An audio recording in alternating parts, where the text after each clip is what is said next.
Peuple révolutionnaire du Grand Sahel, d'Afrique et du monde, mon bonsoir à vous. Je vous avais promis un direct aujourd'hui à 18h GMT, il est 18h GMT. Donc l'heure c'est l'heure. Après l'heure ce n'est plus l'heure. Quand il est l'heure, il est l'heure. Voilà. Et c'est pour parler très sérieusement avec l'ensemble de nos concitoyens de l'AES, de l'Afrique et du monde, tous ceux qui observent ce qui se passe au Sahel. Et profiter aussi de parler à nos frères et sœurs qui sont dans d'autres pays, qui ne sont pas membres de l'AES, qui sont parfois des pays dont les dirigeants sont hostiles à nous, nos dirigeants. Et il faut que vous arrêtez de faire la confusion. Nous n'avons rien contre les Béninois. Nous n'avons rien contre le peuple ivoirien. Nous n'avons rien contre le peuple nigérien. Ça, il faut que ça soit su pour toujours. Ce que nous rejetons, c'est le fait que les dirigeants de ces pays, par moment, essaient de nous forcer la main parce que nous refusons d'être des esclaves d'une ex-puissance coloniale. Retenez ça très bien. La preuve en est que nous entretenons de très bonnes relations avec des nations qui sont membres de la CEDEAO. Le président du Burkina Faso a même été à l'investiture du président du Ghana. Nous entretenons d'excellentes relations avec la République du Togo. Nous entretenons d'excellentes relations avec le Sénégal, depuis que le Sénégal ne se mêle pas de certaines choses. C'était différent sous Macky Sall. Ça doit servir de leçon. Mais ce n'est pas ça le sujet principal. Ça, c'est juste un message d'ouverture à l'ensemble de nos frères et sœurs qui sont dans les pays membres de la CEDEAO, qu'ils comprennent que leur prospérité, c'est la nôtre. Leur prospérité, c'est la nôtre. Leur malheur, c'est la nôtre. C'est le nôtre, du moins. Nous ne voulons du mal à personne. Nous ne voulons que du bien pour tout le monde. Et nous voulons que chacun respecte l'autre. Chacun respecte les choix de l'autre. Et si vous voulez comprendre nos choix, on va vous les expliquer. Partagez au maximum. Je vais ouvrir cette parenthèse avant d'arriver au message que j'ai pour vous ce soir. On va vous expliquer d'où est-ce que nous venons. Que ce soit le Burkina, que ce soit le Mali, que ce soit le Niger. Ce que nous traversons actuellement, ce que nous vivons comme révolution, est l'enfant d'une douleur à laquelle beaucoup de nations, se disant prospères, ayant des moyens énormes, étaient restées insensibles. C'était sous des régimes civils, soi-disant démocratiquement élus, ça c'est entre griffes, que tout a commencé. Des hordes de bandits, soutenus par des puissances étrangères, avaient commencé à écumer nos villages, à assassiner les nôtres. Pendant ce temps, que ce soit au Mali, que ce soit au Burkina, que ce soit au Niger, il y avait des forces françaises stationnées dans nos pays. Des forces qui ne sont jamais intervenues pour empêcher à ce qu'un de nos villages tombe. Des forces qui ne sont jamais allées au secours de nos forces de défense et de sécurité.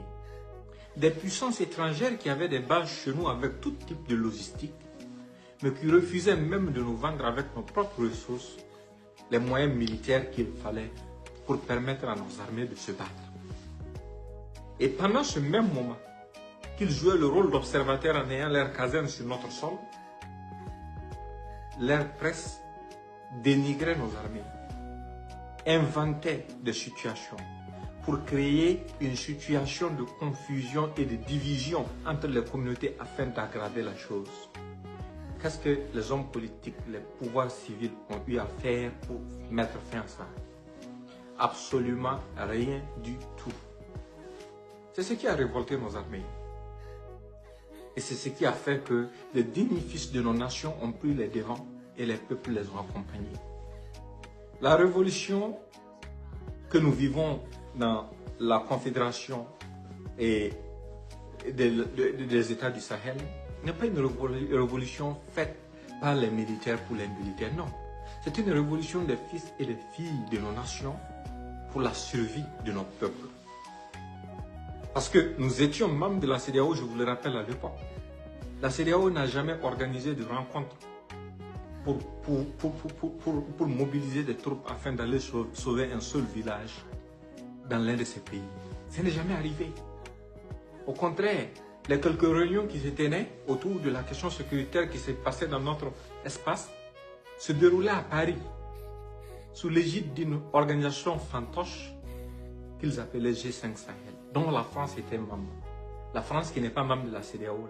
C'est elle qui organisait des rencontres à Paris où elle convoquait nos chefs d'État pour soi-disant trouver des solutions sécuritaires pour nous.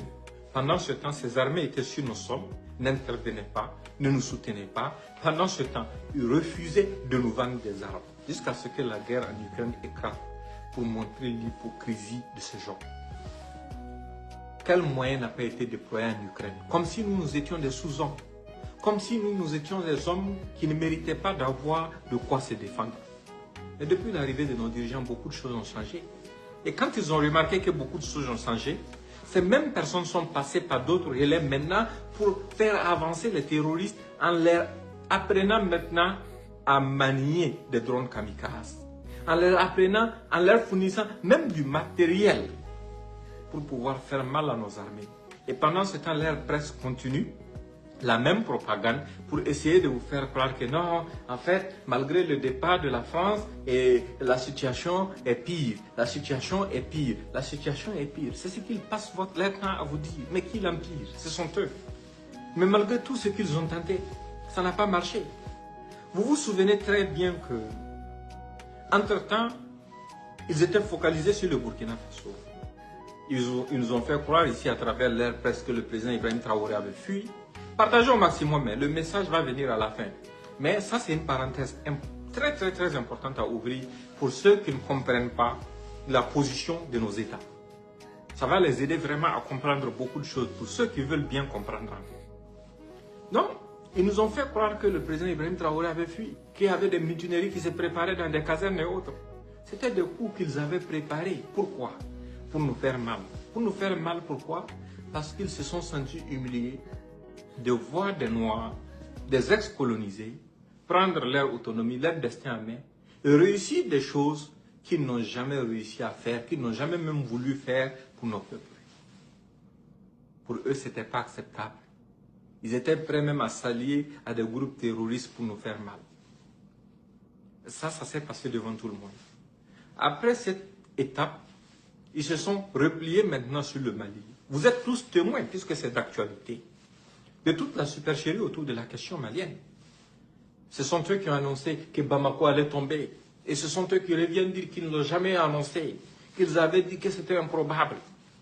Et ce sont des gens qui se disent civilisés dans un monde moderne, qui se disent démocrates, qui se disent du côté de la loi et de l'ordre, qui n'ont jamais, jusqu'aujourd'hui, condamné le fait que des terroristes incendient des citernes, qui n'ont jamais condamné une seule fois les atrocités terroristes contre nos populations. Au contraire, ils justifient ça et montrent ça même comme si c'était de la norme.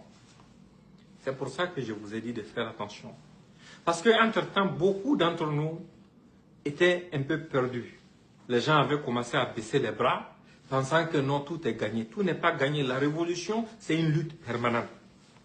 Partagez au maximum, parce qu'aujourd'hui, il faut qu'on fasse ce rappel aux gens. Je vous l'ai dit, la révolution est une lutte permanente. Et quand on veut être souverain, personne ne donne à un homme sa liberté. L'homme arrache sa liberté. Et quand tu veux arracher ta liberté des mains d'individus ou de nations qui vivaient dans ton sang, qui vivaient grâce à ton ignorance, grâce à ton sommeil, mais écoute, n'espérez pas qu'ils vont vous laisser faire. Ils ne vont jamais vous laisser faire. Ils vont continuer de comploter. C'est pour ça que j'ai dit, entre-temps, ils étaient dans une phase de division. Ils essayaient de distraire nous-mêmes nos propres communicants pour que les gens s'opposent les uns aux autres, pour que les gens s'entre-déchirent, pour affaiblir la veille citoyenne, afin de pouvoir passer à l'action. Et ils sont toujours dans cette dynamique. Et si vous suivez très bien les événements de ces derniers jours, ça vous explique beaucoup de choses. Moi, je ne vais pas beaucoup m'attarder sur la question de l'avion du Nigeria. Mais avant même d'avancer, il faut qu'on se pose une question. On nous annonce que la France, en complicité avec le Nigeria, ont eu à intervenir au Bénin. Ok, nous avons compris.